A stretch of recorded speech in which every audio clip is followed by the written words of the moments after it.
I'd like to talk a little bit to you about an issue that you may not know very much about. Can I do that for a moment? Take a little bit of your time. Let me start by telling you something that my mother said. I always pay homage to my mom. She died in 2005 and a sickle cell anemia. She was a beautiful, incredible, powerful woman. My mother, rest in peace, was a member of the Black Panther Party. She told me when I was a child that truth is extraordinarily important, but it's insufficient to win the fight for equity and justice.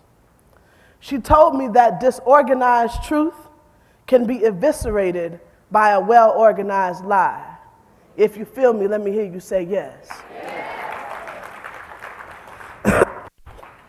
Earlier this year, more than 700,000 people mobilized their voices and their bodies in the literal and hyperbolic heat of Arizona to stand against the discriminatory, unjust, and unconstitutional law that violates the basic human rights of Latinos in that state.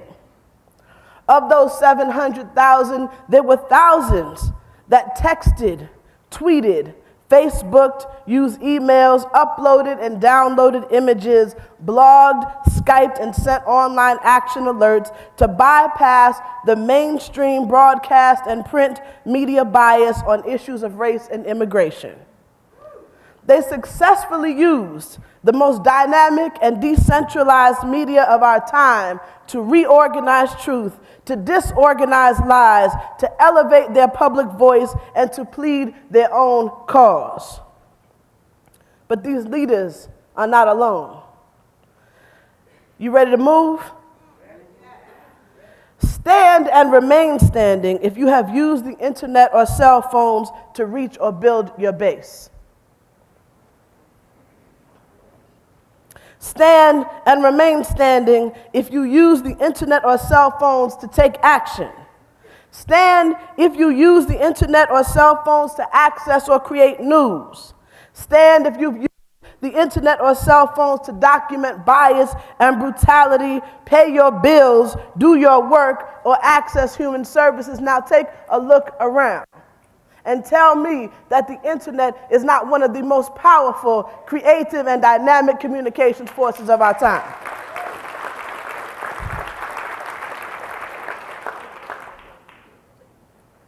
The internet has become a powerful platform and tool to not only navigate the institutions, companies, and conditions that shape our daily lives, but is also a key platform for which to elevate the public voice of our communities and bypass the systemic racism and resulting exclusion of mainstream broadcast and print media. Despite the salience of broadband and the internet in the lives of people of color, the poor, rural communities, and all others, especially the movements that we participate in for justice and equity, 98 million people lack access to broadband. 14 million of those who lack access also have no chance to get it. The vast majority of these people are poor, young, rural, people of color, disabled, or otherwise disenfranchised. Only 38% of African Americans have it. Fewer than half of all Latinos have it.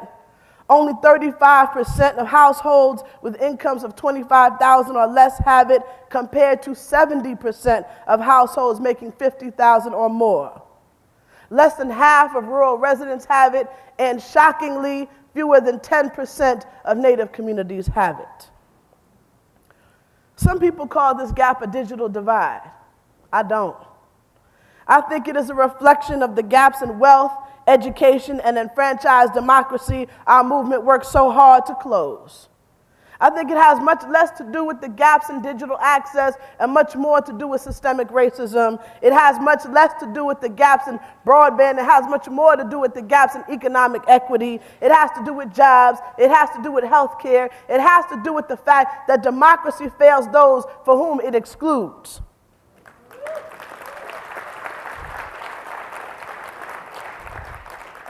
According to the census in 2009, 43.6 million people were living in poverty.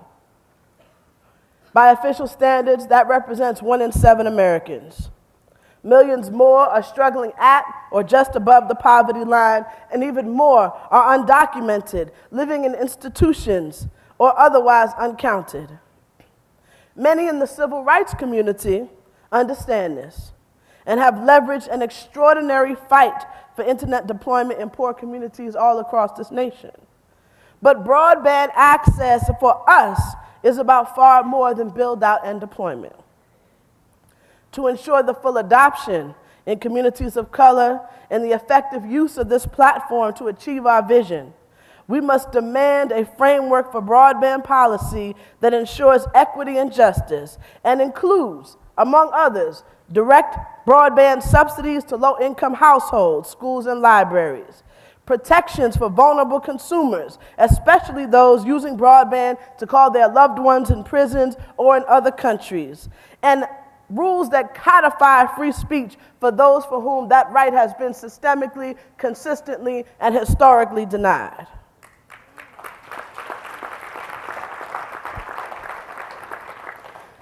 Some of our friends and allies in the civil rights community believe that access is enough.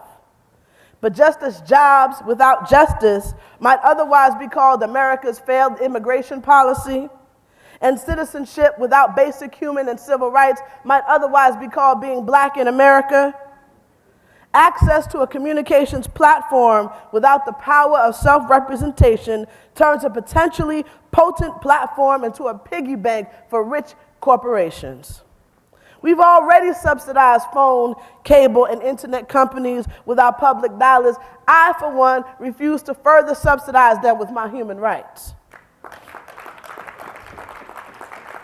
Just as our communities in Arizona use the internet to bypass the bias of mainstream media, elevate their public voice to protest and plead their own cause, every community of struggle in and beyond this nation seeks and deserves that right.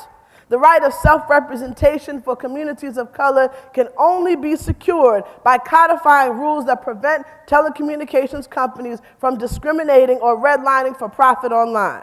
This set of rules is called network neutrality. It sounds dumb. It sounds crazy, but let me tell you, it is the Internet's Bill of Rights, and it is the only set of rules to protect our free speech online. When I heard the term net neutrality, I said, you know what? There's no such thing as neutrality in a structurally racist society. But what I know is this: it doesn't matter what it's called. What it means is let's level the playing field to ensure we can all get on there like we could not get on broadcast, like we could not get in print. For the first time in our generation, we have the chance to enter the public conversation in a level playing field with equal access, and that is something to fight for.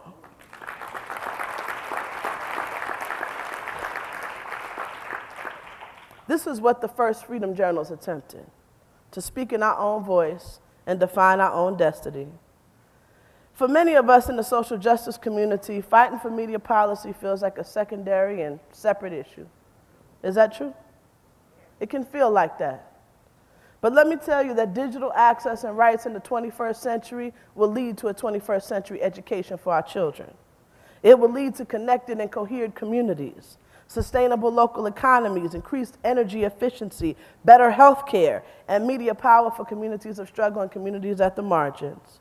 The mandate to expand the movement for media justice into the movement for racial and economic justice and make it a fundamental part of every struggle is clear. Our leadership is critical, the opportunity for our engagement is necessary, and the time is now. But this fight that we're waging is against some of the largest and most influential most influential companies in existence. Telecommunications companies are the largest contributors to electoral campaigns, surpassing even the oil industry, and people don't know that. They fund our largest civil rights groups. They represent in many cities more than half of the municipal budget. They block messages, redline communities, and use the faces of our people and our public dollars to do it. All with the promise of future investment, a promise that for 40 years has gone unrealized. And so it is with great awe and humility that I submit to you that I believe that still we are winning. Right now, rules are being fought over tooth and nail in the DC Beltway. A small band of progressive public interest groups have been joined by a larger group of movement organizations, media and cultural groups, and service organizations to fight for the internet freedom of our communities. Yes, there are champions among us. Some folk are here working with the Media Action Grassroots Network. Raise up. If you're here fighting with Latinos for internet freedom, raise up, stand up. If you're here working across the country to demand digital rights and access, let people hear your voices. And if you believe, in fact, that now is the time, that this is our moment, that the political conditions are that we need are here in order to move an agenda that we have never been able to move before, I'd like to hear you say yes. Yes. I'm honored and privileged today to introduce a champion. You know, somewhere in here, I get a little emotional because I've been fighting kind of on the edge of this movement, trying to move this issue through. And it's been hard. But when I go to DC, and it's harder in DC, when I go to DC, I get this opportunity sometimes to sit down with a couple of people that move my heart. And that let me know that the voices of my community is actually being heard by those in positions of decision-making authority. One of those champions is FCC Commissioner Mignon Clyburn.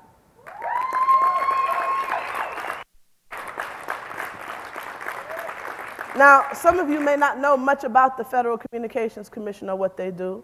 Some of you know a lot about the Federal Communications Commission and what they do. But let me tell you that they are responsible for ensuring all those policies and regulations I just articulated. That is their job. That is what they do. And their job is to make sure that those companies are regulated. Just like there is a regulatory body for environmental stuff, just like there's a regulatory body that's supposed to deal with the oil industry and the banking industry, there is a regulatory body dedicated to dealing with media. Prior to being sworn in as commissioner, her long history of public service and dedication to the public interest included 11 years of service as the representative of South Carolina's 6th District on the Public Service Commission of South Carolina. Commissioner Clyburn served on the South Carolina State Energy Advisory Council, the Trident Technical College Foundation, the South Carolina Cancer Center Board, the Columbia College Board of Visitors, the Palmetto Project Board, and has enjoyed previous service as chair of the YWCA of Greater Charleston and on the boards of the Reed House of Christian Service, Adventure Children's Museum, Trident Urban League, and the Trident United Way. In addition, Commissioner Clyburn was previously appointed to the South Carolina Education Oversight Committee's Common Ground School Improvement Committee and the Adventure Museum South Carolina's Great Friend to Kids Committee. And let me tell you something, not only is she a great friend to kids, but she's a great friend to racial justice. Commissioner Clyburn is a great friend to communication rights. Commissioner Clyburn is a great friend to the freedom and justice that we require in order to plead our own cause, just as in the days of abolition, there were newspapers that fought for the rights of slaves. And those newspapers were owned by the former slaves. Those newspapers, those journals, those freedom papers, as I call them, they were the text for freedom. They were the tablet on which we wrote our vision and our destiny. And now we have a new tablet. That tablet is digital. Let me tell you, if we have the right decision makers on our side, let me tell you what we can do. Can you imagine what we can do if we could write our own destiny? Please stand with me and welcome FCC Commissioner Mignon Clyburn.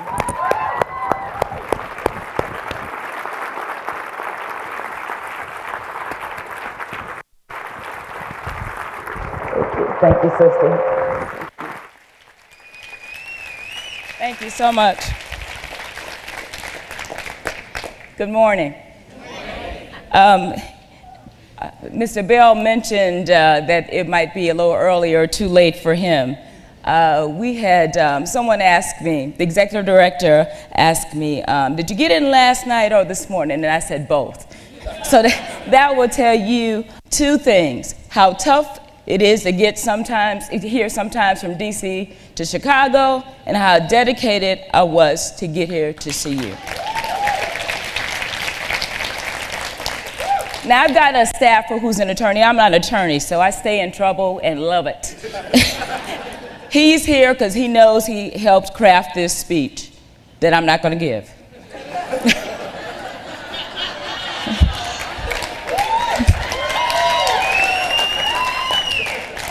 It will affirm a lot of the things that my friend Malkia told you about what we call a digital divide, about how, especially in rural areas and native lands, that connections are either non-existent or close to it.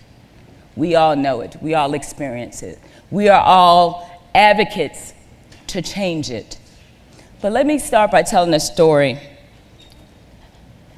that might help you explain why I am who I am and why I act the way I do. Now, I'm going to get in trouble. I'm not going to be able to go home after telling this story. I told my mom I might tell her, and she said, you know, you don't have to tell everything, you know? But I'm in the land of Oprah, so I'm going to tell everything. I remember as a kid running around in Moncks Corner, South Carolina. There's at least one sister in this room that knows where that is. A rural town about 35 miles outside of Charleston. And being the eldest and having parents who were active in the civil rights movement and liked to travel and liked music and all that other stuff that I look at them now and say, well, what happened to them? But anyway, we won't talk about that later. But I was with my grandmother a lot. And I remember running around with my hair flying everywhere, something like today. But again, another story. I left my curling iron at home. Running around, playing in the dirt. I don't know if any of you had rural experiences, but playing in the dirt was actually fun. I made all kinds of cakes and pies. That's the closest I came to cooking. But running around, and every now and then, this car would drive up. And this lady named Miss Alice would get out the car. And I would go up, because I'm going like, Miss Alice didn't quite look like us, so I was very curious as to why she was driving up on our land.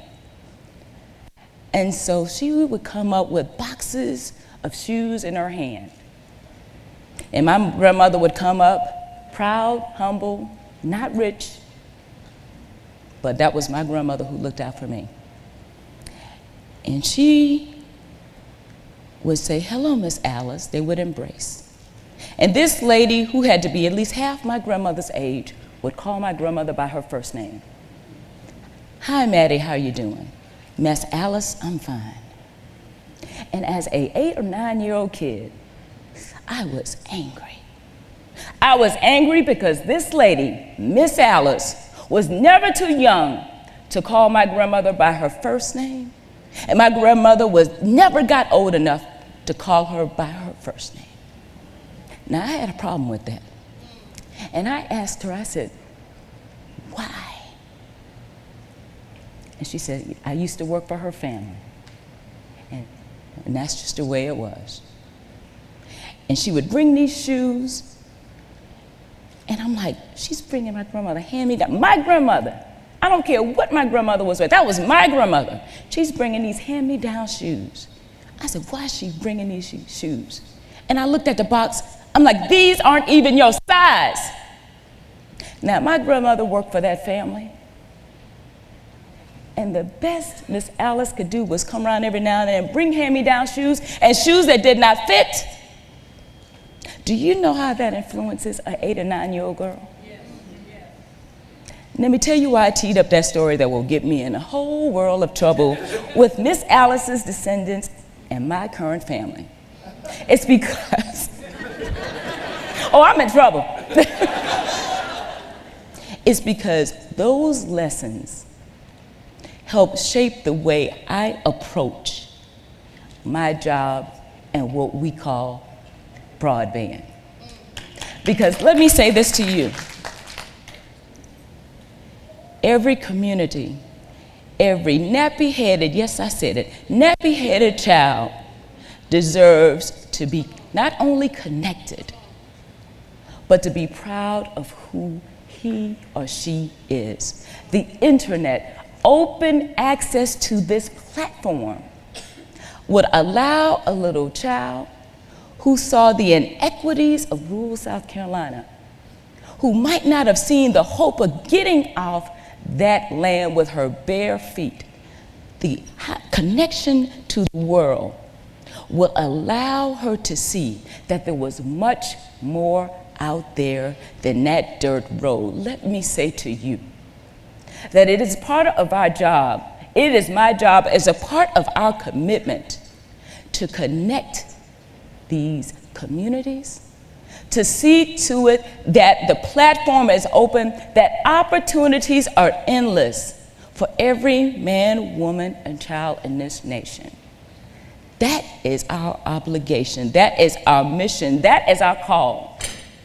And regardless of my title, regardless how politically correct I am supposed to be each and every day, I say to you that I am passionate, was raised passionate about having an open platform, and I am here as a partner in this fight to ensure that it happens.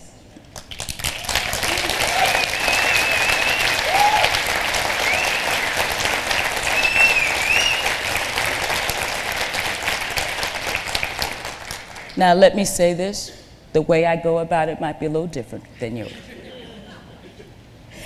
We had an open meeting this week where we passed, where we codified a rule that would allow schools to stay open longer in order to be centers of hope and inclusion for those who are not connected. It would allow those schools that have high-speed connection to open their doors after hours to ensure that children who are not yet connected have a place of refuge and hope and the ability to do their homework. We've allowed that to happen. We are talking about developing, we're going to need your help with this, a digital literacy core that is patterned after the national NCCC, that will go in communities, large and small, to help educate those who might be afraid or who have some literacy issues to be connected to the World Wide Web. And I don't have to sway or persuade this group how significant that is. How all of the issues that divide us, how all of the issues that make us less hopeful can be further enhanced by the internet. How this is the last, yes, I say the last frontier for all of us. Radio, practically gone. Television, practically gone. How many of us own radio or television stations in this room? And how many of us, if you don't own them, how many of us you think you can afford it? Those platforms, as significant as they are in our everyday lives, in terms of us having more of a say, in terms of it being they're more inclusive, we have honestly limited say-so there. But with the internet, the sky is still the limit. That is why it's important for me to be engaged with you. That is why it's important for you to come to the FCC, be more engaged in every single entity, the Department of Justice, all of us, to make sure that we get the rules of the road right, because if we don't, I, at least for the not so distant future, do not see another significant platform for which to express ourselves fully. It is important. It is important that your voices are loud and clear on the significance of this issue. I cannot think of a more significant, overarching civil rights issue than this. The ability for us to communicate worldwide. The little nappy-headed girl in Moncks Corner, South Carolina, did not have the ability to communicate worldwide. It cost 50, 60 cents a minute to make a long distance call. So my grandmother wasn't going to allow me to get on the phone and call you. My grandmother did not drive. We had to walk everywhere. There's a reason why my legs look the way they do. They're still holding on. I'm covering them up now, but next time you'll see them, they still look good. There's a reason for that. Because we walked up and down that dirt road, and I don't know how many miles we walked, but we walked them. Because we were not connected in a whole host of ways. Every single definition of the word connected, we were not. But if that community, Moncks Corner, South Carolina, if we insist they have high-speed connection,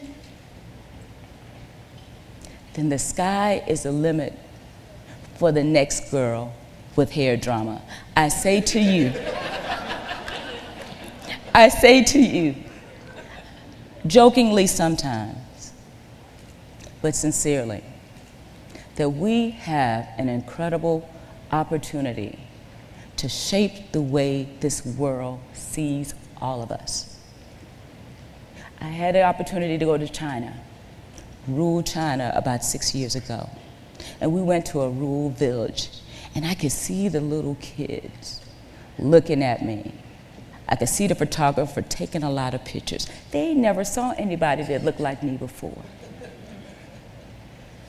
I mean, I thought it was kind of cool, but they never saw anybody that looked like me before. One of the reasons I was there, guess why? To build a computer center in the heart of this village that in a large part of it didn't have running water, didn't have heat or air in the schools. That village turned out en masse, do you hear me? Upon the dedication of that center, that word got out because they knew what the connection, what that building meant to that community. That they will be forever connected to the world. And the next time I go there, I won't look so strange because they would have been able to click and see others that look like me. This platform that we're speaking so much about has the opportunity to not only shape and enhance, but literally change our outlook, change our communications, change the way we perceive each other. So when the comedian talked about race being this, this divide that's contrived, this has the opportunity to close all of these gaps. The familiarity gap, the comfort gap, all of those gaps that will make a true difference in the world. This platform has the opportunity to do that. Work with me, push the FCC, sound, write the FCC, call the FCC, fcc.gov, broadband.gov. Raise your voices, because if you don't, this lone voice will be muted. Join me in the struggle. Thank you, love you, let's do it.